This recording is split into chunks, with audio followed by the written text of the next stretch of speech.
Assalamualaikum warahmatullahi wabarakatuh. Selamat sore, salam sejahtera untuk semuanya. Sore ini memang sore yang membahagiakan bagi kita semua, karena perjalanan panjang untuk menerjemahkan satu kata menjadi eksekusi satu kota itu tuntas pada sore hari ini. Satu kata, kata integrasi. Satu kata. Hanya bagaimana satu kata itu terlaksana di seluruh kota. Itu adalah sebuah ikhtiar panjang yang melibatkan begitu banyak orang. Dari mulai penyiapan infrastruktur keras dan stasiun ASEAN ini, juga tempat pemberhentian halte CSW Transjakarta, itu adalah infrastruktur fisik yang di tempat ini menjadi simbolnya bagaimana kami di DKI membangun MRT, membangun Transjakarta, dan kita bangun sendiri-sendiri, tidak sebagai satu kesatuan.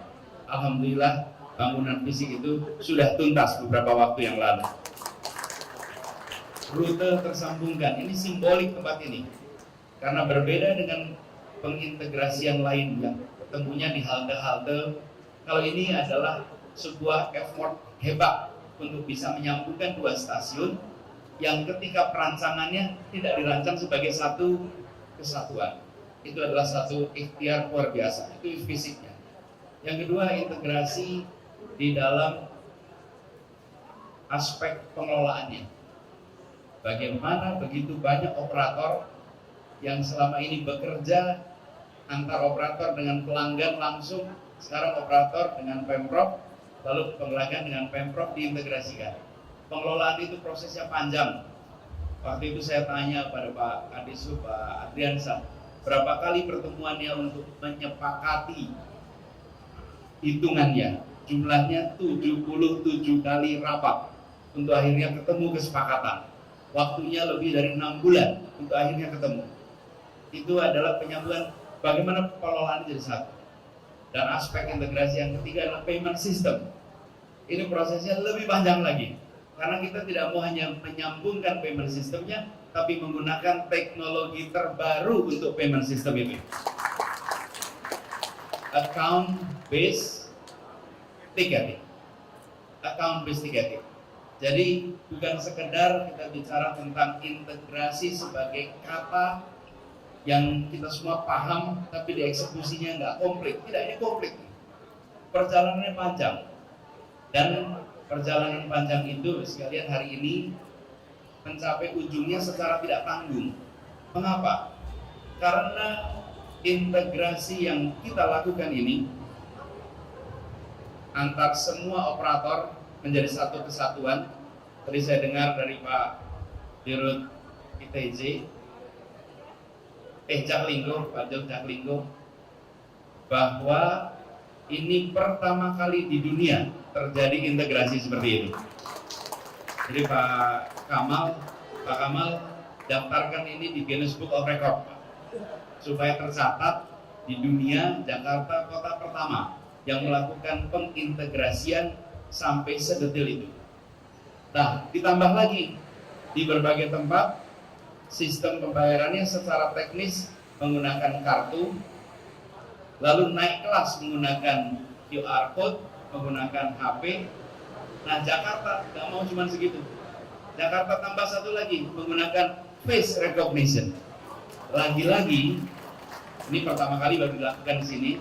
Nanti tim dari Jaklingko, MRT, Transjakarta pastikan face recognition ini tidak berhenti di satu stasiun.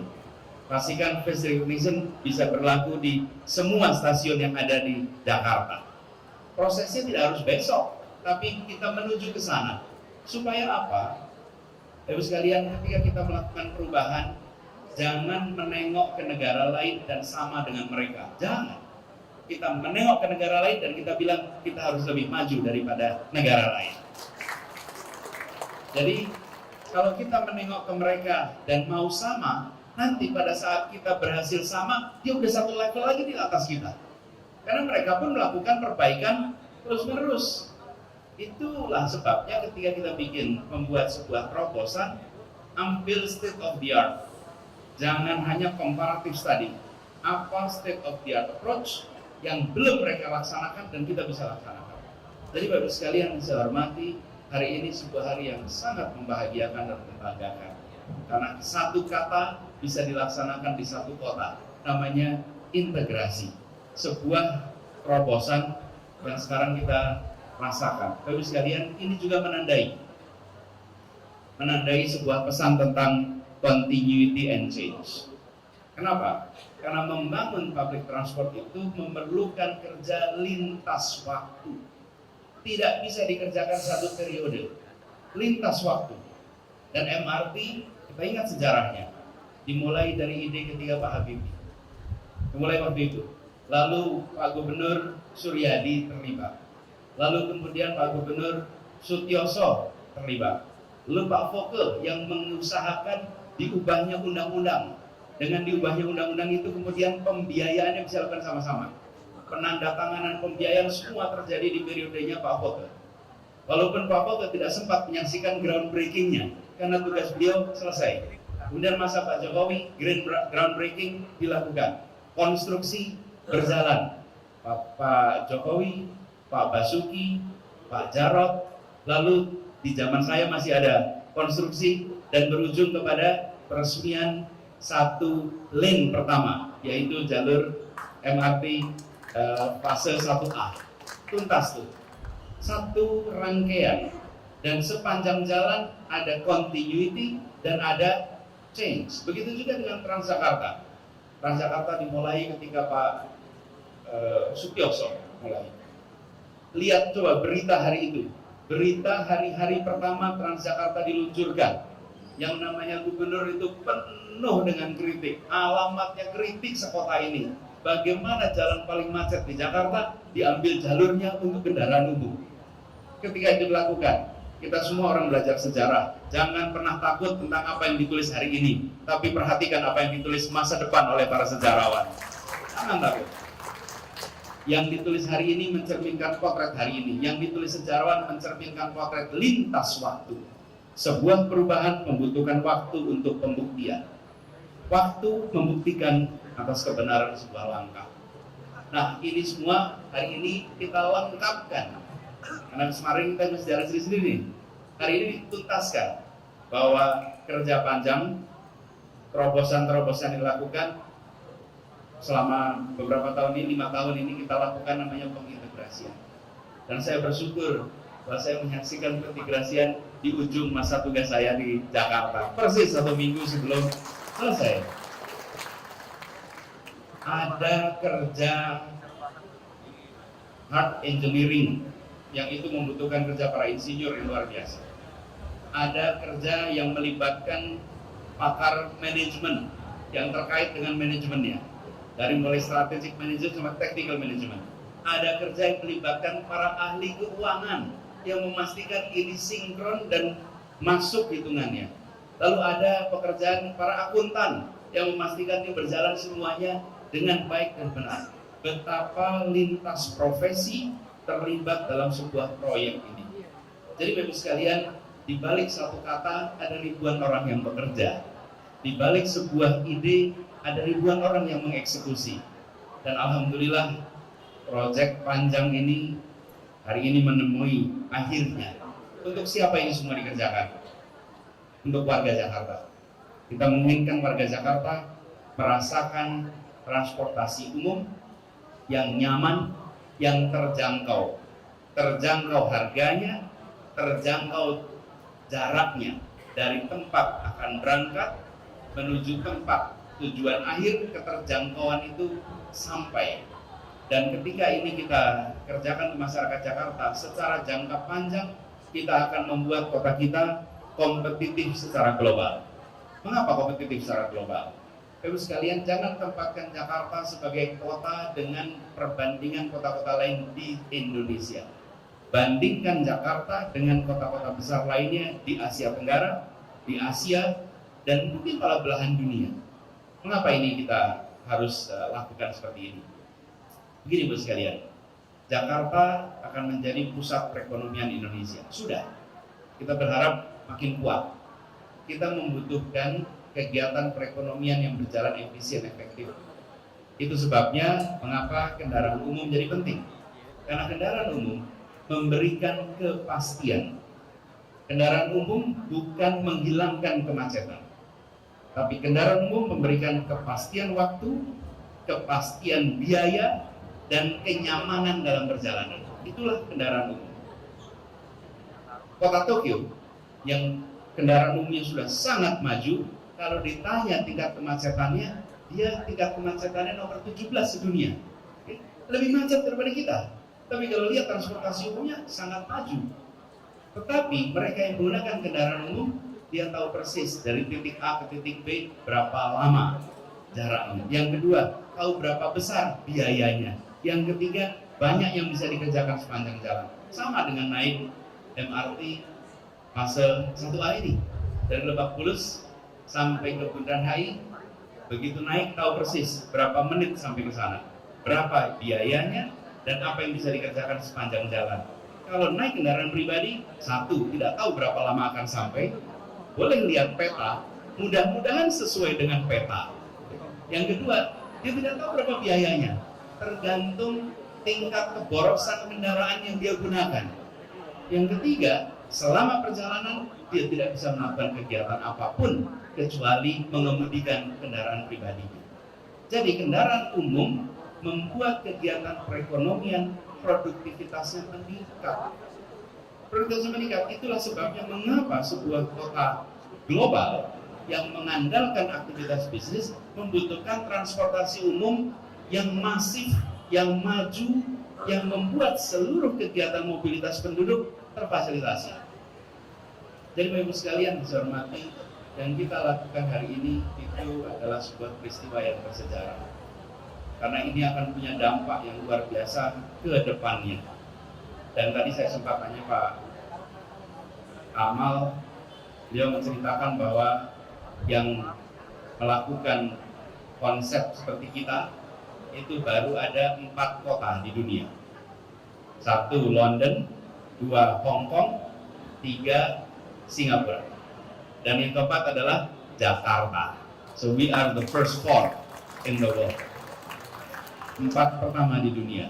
Teman-teman sekalian, Jakarta sudah harus berada di liga itu. Kalau liga sepak bola itu kita harus di liga itu, jangan di liga yang kedua, ketiga. Kita harus berada di liga 1. Nah, tanggung jawab untuk mengelola ini ada di tangan Bapak Ibu sekalian. Dan saya ingin berpesan kepada semua, jangan tempatkan alat transportasi umum ini semata-mata soal memindahkan badan penduduk dari satu tempat ke tempat lain. Please don't. Semua yang mulai ini saya kutip. Ini adalah alat pembentuk kebiasaan. Kebiasaan itu dibentuk dari tempat ini. Kebiasaan tepat waktu dilakukan di sini. Kebiasaan tertib dilakukan di sini. Kebiasaan mengelola sisa, belum tentu sampah, sisa dipegang sendiri. Bagaimana di seluruh fasilitas kita tidak ada tempat sampah. Begitu banyak kebiasaan masyarakat modern dibentuk lewat alat transportasi. Jadi saya minta dalam rapat-rapat, semua rapat-rapat tentang perubahan, tentang kebaruan yang dilakukan di transportasi umum, perhitungkan pengaruh sosiologinya. Bukan hanya soal manajemen lalu lintas penumpang, bukan soal praktis manajemen teknis pelaksanaan di lapangan. Perhatikan perilaku apa yang akan terbentuk.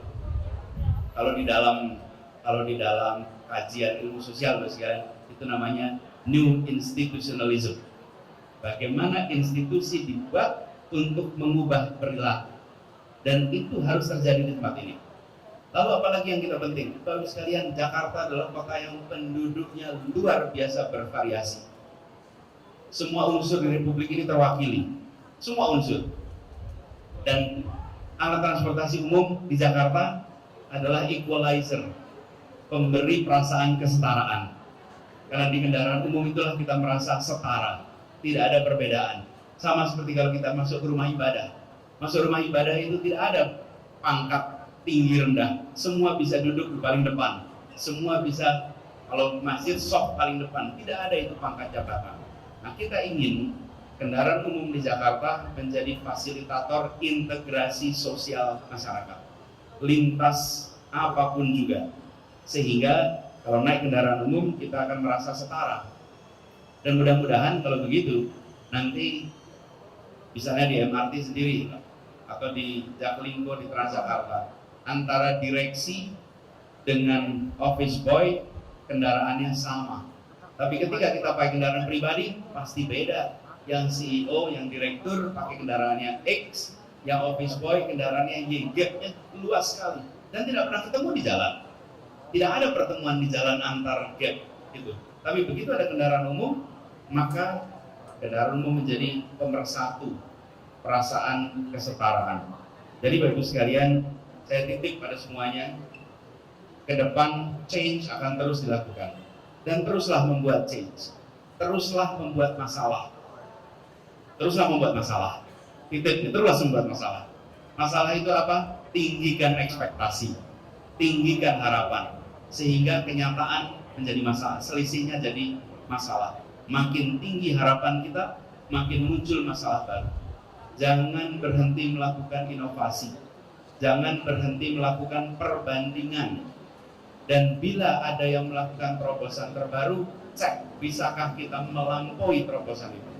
Jadi kita tidak boleh berada di zona nyaman bahwa hari ini kita sudah lompat melakukan integrasi. The business is over. No, this is just a new beginning. Ini hanyalah awalan yang baru bagi kita semua. Dan saya berharap yang tadi saya sampaikan terkait dengan perubahan perilaku di masyarakat, termasuk perilaku kepercayaan pada teknologi. Terus sekalian, mempercayai teknologi ini penting, karena kita akan selalu hidup dalam ekosistem dengan teknologi. Dan ketika kita menggunakan kartu, kita menggunakan QR code HP, lalu kita menggunakan face recognition, itu level trust terhadap sistem meningkat.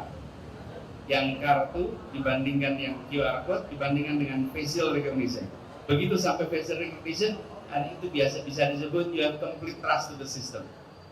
Complete trust to the system. Dan membiasakan orang untuk terbiasa memiliki kepercayaan pada teknologi. Di sisi lain, jaga seluruh data itu dengan baik, sehingga masyarakat merasa tenang ketika menggunakan semua fasilitas-fasilitas yang ada di sini. Bapak Ibu sekalian yang saya hormati, izinkan dalam kesempatan ini saya menyampaikan terima kasih, apresiasi pada semua yang terlibat, baik yang ikut di dalam upacara ini maupun mereka yang tidak sempat terundang dalam upacara ini tapi berperan. Boleh kita beri tepuk tangan sebagai tanda apresiasi kepada semua yang terlibat. Dan saya berharap ini terus kita kembangkan. Kalau perlu Bapak Ibu sekalian, selalu siapkan beberapa orang yang ditugasi untuk melakukan comparative assessment terus-menerus, sehingga kita mengalami perkembangan yang tidak pernah berhenti. Laporkan tiap 3 bulan, laporkan tiap 6 bulan, sehingga kita punya kebaruan terus-menerus. Dan saya berharap Bapak Ibu sekalian, cek tingkat kepuasan masyarakat atas yang kita layani. Saya ingin titik, ini kota global. Dulu saya pernah sampaikan di awal-awal, disebut transportasi umum di Jakarta ini sudah masuk level global atau belum. Salah satu KPI paling sederhana adalah apabila para ekspat sudah menggunakan kendaraan umum di Jakarta. Bila para ekspat menggunakan kendaraan umum di Jakarta, maka kita bisa mengatakan bahwa we are at par dengan tempat-tempat lain. Tapi selama para ekspat masih menghindari kendaraan umum, berarti kita belum at par dengan negara-negara lain. Insya Allah segera kita bisa at par dengan negara-negara lain. Termasuk menggunakan Mikrotrans. Dan Pak Ramli, ini saya cerita sedikit. Saya 2 bulan lalu ada acara di Jepang, Pak Ramli. Di Jepang, dalam dialog begini, kami menceritakan reform di transportasi. Salah seorang pesertanya acungkan tangan dan dia bilang, Pak Gubernur, saya berapa bulan lalu ke Jakarta, kaget lihat Jakarta karena berubah sekali. Satu, dia bisa jalan kaki. Dulu kalau ke Jakarta katanya bisa jalan kaki di tempat ini, tidak ada trotoar. Lalu lihat tempat-tempat taman-taman dia lihat. Tapi yang mengejutkan sekali adalah dulu dia selalu naik angkot kemana-mana. Karena orang Jepang biasa naik kendaraan umum. Dan ketika naik angkot sekarang, dia terkejut dengan sistem pembayaran pakai kartu, dan dia terkejut dengan ketersambungan dan kenyamanannya, sampai dia putuskan untuk keliling Jakarta menggunakan angkot dan Transjakarta. Dan dia bilang itu salah satu yang terbaik, bahkan lebih baik daripada yang saya alami ketika di Jepang.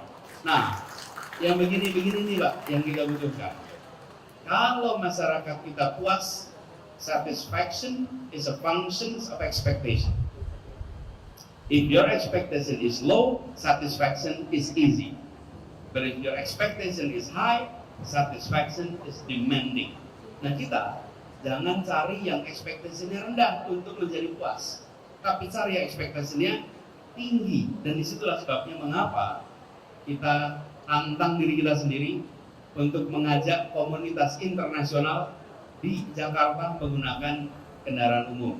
Kalau perlu Pak, kampanyekan ke kantor-kantor kedutaan kartu-kartu untuk pakai sebulan pertama gratis, sehingga mereka semua rame-rame mau pakai. Biar mereka merasakan. Sebagian dari mereka tahunya transportasi umum bertahun-tahun dulu ketika belum ada permajaan. Ajak mereka untuk masuk, ajak mereka untuk dalam sistem ini, mereka nanti akan bisa menjadi asesor buat kita. Bapak sekalian, yang saya hormati, terakhir saya ingin sampaikan terima kasih. Tadi saya terkejut mendapatkan nama integrasi. Bapak sekalian, yang penting bukan soal awardnya, yang penting bahwa ini terlaksana di Jakarta dan membuat kenyamanan bagi seluruh warga Jakarta. Terima kasih atas penghargaan itu.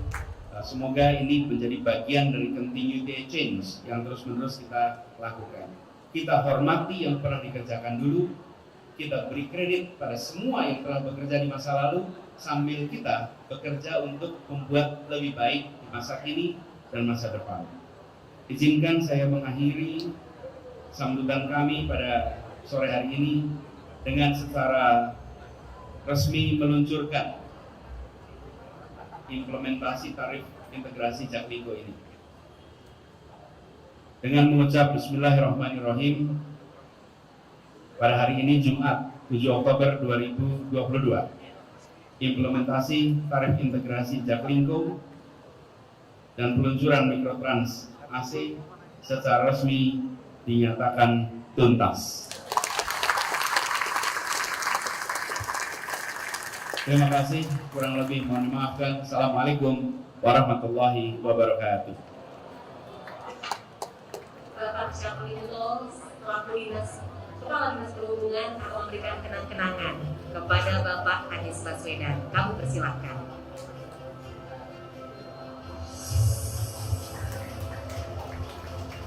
Kami persilahkan juga untuk dapat mengabadikan momen yang sangat spesial.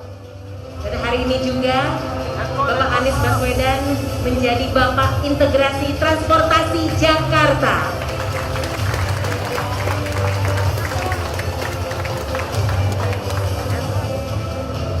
Baik, kita berikan tepuk tangan sekali lagi yang paling hangat kepada momen hari ini sebagai Bapak Anies Baswedan, Bapak Integrasi Transportasi Jakarta.